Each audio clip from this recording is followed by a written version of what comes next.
যে এই প্যারালাইসটা কি জাদুর কারণে হয়েছে নাকি কোনো রোগের কারণে হয়েছে, বিশেষ করে এটা খেয়াল রাখতে হবে। যদি জাদুর কারণে হয়ে থাকে প্যারালাইজ, তাহলে কিন্তু আপনি তাৎক্ষণিকভাবে সুস্থ করতে পারবেন। আর যদি যদি কোনো স্ট্রোকের কারণে হয়ে থাকে বা আরও অন্যান্য কোনো রোগের কারণে হয়ে থাকে বা কোনো ভয় পাওয়ার পর থেকে হয়ে থাকে, তাহলে কিন্তু আপনাকে এই রুগীদেরকে ডাক্তারের পরামর্শের পাশাপাশি আপনাকে কিন্তু আসসালামু আলাইকুম ওয়া রাহমাতুল্লাহি ওয়া বারাকাতুহু। বন্ধুরা আমার, সকলে কেমন আছেন? আশা করছি আলহামদুলিল্লাহ আপনারা সকলে ভালো আছেন এবং সুস্থ আছেন। দোয়া করে আপনারা সকলেই ভালো থাকেন এবং সুস্থ থাকেন, এই দোয়া কামনা করছি আলহামদুলিল্লাহ। আজকে এক ভাইয়ের কমেন্টের উত্তর দেওয়ার চেষ্টা করব। ভাইটি কমেন্ট করেছেন আশাবুদ্দিন আইডি থেকে, যে ভাই প্যারালাইজড বিষয় নিয়ে কোনো একটা ভিডিও তৈরি করেন। আলহামদুলিল্লাহ সম্মানিত ভাই, আমি ইনশাআল্লাহ বলেছিলাম। তো এই ভাইয়ের কমেন্টটি ধরে আপনাদেরকে আজকে আমি প্যারালাইজড নিয়ে আলোচনা করব এবং প্যারালাইজডের জন্য কোন কোন রুকিয়া করা হয়, কীভাবে প্যারালাইজড রুগীকে সুস্থ করতে পারবেন, সে বিষয় নিয়ে আমরা বিস্তারিত আলোচনা করব ইনশাআল্লাহ। সম্মানিত বন্ধুরা আমার, আপনারা প্যারালাইজড রুগী হয়ে যদি থাকে, আগে আপনাদেরকে এই চিকিৎসা করতে গেলে আপনাকে খেয়াল করতে হবে যে এই প্যারালাইজটা কি জাদুর কারণে হয়েছে নাকি কোনো রোগের কারণে হয়েছে, বিশেষ করে এটা খেয়াল রাখতে হবে। যদি জাদুর কারণে হয়ে থাকে প্যারালাইজ, তাহলে কিন্তু আপনি তাৎক্ষণিকভাবে সুস্থ করতে পারবেন। আর যদি যদি কোনো স্ট্রোকের কারণে হয়ে থাকে বা আরও অন্যান্য কোনো রোগের কারণে হয়ে থাকে বা কোনো ভয় পাওয়ার পর থেকে হয়ে থাকে, তাহলে কিন্তু আপনাকে এই রুগীদেরকে ডাক্তারের পরামর্শের পাশাপাশি আপনাকে কিন্তু রুকিয়ে চালাইতে হবে। তাহলে যত দ্রুত সম্ভব এই রুগীগুলোকে সুস্থ করতে পারবেন। সম্মানিত বন্ধুরা আমার, এই প্যারালাইজড রুগীদের জন্য অবশ্যই অ্যালোপ্যাথি ডাক্তারের কাছে যদি আপনি পাঠান, তাহলে কিন্তু অ্যালোপ্যাথি ডাক্তার শুধু কিন্তু কী করবেন, যে ওনারা শুধু থেরাপি দিবে, কিন্তু অত সহজে রুগী সুস্থ হবে না। এই জন্য বিশেষত করে যারা প্যারালাইজড রুগী হয়ে থাকে এদেরকে বলবেন, আপনি সাপোর্ট দিবেন যে আপনি রেজিস্ট্রেশনকৃত কোনো হোমিওপ্যাথি ডাক্তারের পরামর্শ নেন। আর যদি আপনি নিজেই ডাক্তার হয়ে থাকেন তাহলে তো আপনি পারবেন, কোনো সমস্যা নেই। কিন্তু আপনি যদি নিজে ডাক্তার না হন, তাহলে রেজিস্ট্রেশনকৃত হোমিওপ্যাথি কোনো ডাক্তারের পরামর্শ নিতে বলবেন, আর আপনি নিজেই রুকিয়া করবেন।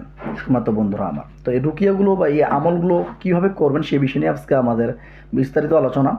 তবু আমি একটু আপনাদেরকে বলে দিচ্ছি যে আপনারা হোমিওপ্যাথিতে এই প্যারালাইজড রুগীদের কোন কোন ওষুধ দিয়ে সুস্থ করতে পারবেন, মাত্র 2টা ওষুধ নিয়ে আপনাদের সামনে একটা আলোচনা করি। যদি বাম সাইডে বেশি প্যারালাইজড হয়ে থাকে, বাম সাইডে যদি প্যারালাইজড হয়ে থাকে, বাম সাইড বেশি অঙ্গ হয়ে প্যারালাইজড হয়ে গেছে, বাম সাইড নড়াতে পারতেছে না, কাঁপাকাঁপি করতেছে, বা অতিরিক্ত ভয় পায়, সাপের স্বপ্ন দেখে, বা ওনার অতিরিক্ত রাগ ছিল, এরকম কোনো যদি ব্যক্তি হয়ে থাকে, বা বাম সাইড থেকে আক্রান্ত হয়ে গেছে, বাম সাইডের হাত, বাম সাইডের পা এরকম যদি বেশি আক্রান্ত হয়ে গেছে, যদি বাম সাইডে হয়ে থাকে, তাহলে লেকেসিস নামে একটা ওষুধ আছে হোমিওপ্যাথিতে। এই ওষুধ থেকে আপনারা 1 থেকে 1.5 মাস বা 2 মাস ব্যবহার করতে দিতে পারেন। যদি আপনি না পারেন, কোনো ডাক্তারের পরামর্শ দিতে পারেন।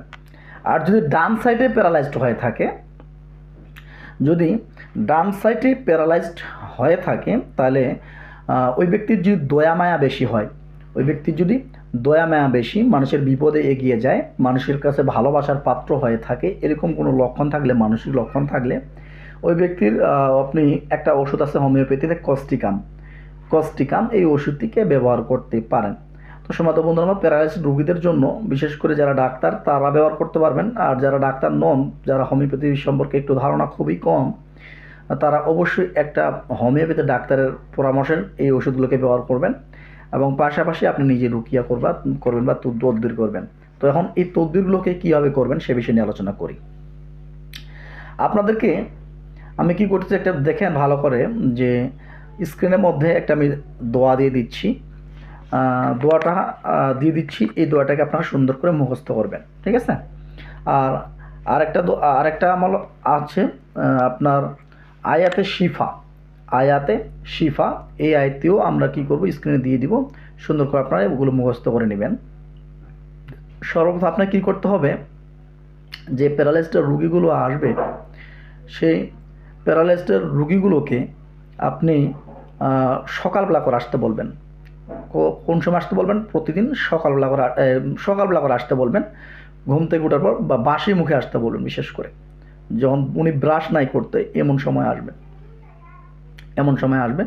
আসার পর আপনাকে যে আমলটা আমি দিয়ে দিয়েছি, যে দোয়াটা দিয়ে দিয়েছি, এই দোয়াটা আপনি কি করবেন? 11 বার পাঠ করে 11টি ফু দিবেন। তারপর আয়াতে শিফা 11 বার পাঠ করে 11টি ফু দিবেন। আর একটা কথা আপনাদেরকে প্রতিটা ভিডিওতে বলে দিই, যে কোনো আমলের প্রথমেই ইস্তেগফার, দরুদ ইব্রাহিম, সূরাতুল ফাতিহা বেজোড়া সংখ্যায় পাঠ করতে হয়। তো এই জন্য বিশেষ করে প্রথমে ইস্তেগফার 3 বার, দরুদ ইব্রাহিম 3 বার, সূরাতুল ফাতিহা 3 বার পাঠ করার পর যে আমলটা দিয়েছি, যে দোয়াটা দিয়েছি, এই দোয়াটা আপনি পাঠ করবেন 11 বার, আর আয়াতে শিফা পাঠ করবেন 11 বার। এভাবে সকালবেলা করে আপনি কি করবেন? ওনাকে ঝাড়বেন প্রতি 7 দিন পর পর, 2 মাস পর্যন্ত প্রতি 7 দিন পর পর আসতে বলবেন, আর এভাবে ঝাড়তে বলবেন বা ঝাড়ফুঁক করতে বলবেন ওনাকে। এটা একটা আমল। পাশাপাশি এই আমলটা দিয়েই ওনাকে তেল এবং পানি পড়ে দিবেন। আপনি তেল নেবেন খাঁটি সরিষার তেল নেবেন। পাশাপাশি আপনি মসজিদের 7টা মসজিদের পানি নেবেন। 7টা মসজিদের পানি নিয়ে আপনি তেল এবং পানিটাকে আপনি জাগ্রত করবেন এই আমলটা দিয়েই। আগে সর্বপ্রথম এক স্থানে বসবেন। এক স্থানে বসে আপনি ইস্তেগফার পাঠ করবেন, দরুদ ইব্রাহিম পাঠ করবেন, সূরাতুল ফাতিহা পাঠ করবেন, 3 বার করে পাঠ করবেন।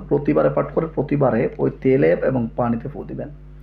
ফু দেওয়ার পর আপনি যে আমলটা দিলাম, এই যে দোয়াটা দিয়েছি, এই দোয়াটা আপনি কী করবেন? 11 বার পাঠ করে 11টি ফু দিবেন। আবার আপনি কী করবেন? আয়াতে শিফা যে আয়াতগুলো আছে, এই আয়াতগুলো আপনি কী করবেন? আবারও 11 বার করে পাঠ করে ফু দিয়ে দিবেন। এবং এভাবে আপনি তেল পানিটাকে তৈরি করে দেবেন 7 দিনের জন্য। এভাবে উনি কী করবেন? 7 দিন এই আপনি রুকিয়া করে দিলেন, 7 দিনের জন্য ওনাকে তেল পানিটা তৈরি করে দিলেন। এই 7 দিনে উনি কী করবে? গোসল করা পানির সাথে মিশ্রিত করে গোসল করবে ওই পানিটা, এবং কি সকাল সন্ধ্যা বা দৈনিক 3 বার হোক বা দৈনিক 2 বার হোক ওনাকে খাওয়াবেন পানিটা। আর যে স্থানে বেশি দুর্বল হয়ে গেছে, সেই স্থানে এই পানির তেল একসঙ্গে মিশ্রিত করে মাসাজ করতে বলবেন। সকালবেলা ও রাত্রেবেলা ঘুমানোর সময় একবার দিনে 2 বার করে মাসাজ করতে বলবেন। এভাবে 7 দিন পর্যন্ত। আবারও 7 দিন পর যখন আসবে, 7 দিন পর আবারও রুকিয়া করে দেবেন, আবারও আপনি তেল পানি তৈরি করে দেবেন। এভাবে টোটালি 2 মাস পর্যন্ত চলতে থাকবে। 2 মাসের মধ্যেই আপনি লক্ষ্য করবেন, আলহামদুলিল্লাহ, আশা করা যায় আপনার রোগী আলহামদুলিল্লাহ সুস্থ হয়ে যাবে। পাশাপাশি আপনার ওষুধ তো চলতেছেই, তাহলে ঔষধ আপনার ঔষধের কাজ করবে, শারীরিক কাজ করবে, আর এটা আপনার জাদুটোনাগুলো আরও প্লাস এই প্যারালাইজডের কাজটা করবে ইনশাআল্লাহ। যদি আপনারা ঔষধ ব্যবহার করতে না পারেন, তাহলে শুধু আপনারা এই তেল পানিটা ব্যবহার করতে বলবেন, আর ওনাকে বলবেন যে আপনি একজন হোমিওপ্যাথি ভালো ডাক্তারের পরামর্শ নেন। এভাবে ওনাকে চিকিৎসা করতে থাকবেন 2 মাস পর্যন্ত।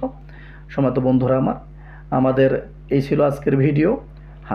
আমাদের আশাবুদ্দিন সাহেবের কমেন্টের রিপ্লাই দেওয়ার চেষ্টা করলাম। এরকম আরও নিত্য নতুন ভিডিও নিয়ে আপনাদের সামনে হাজির হব।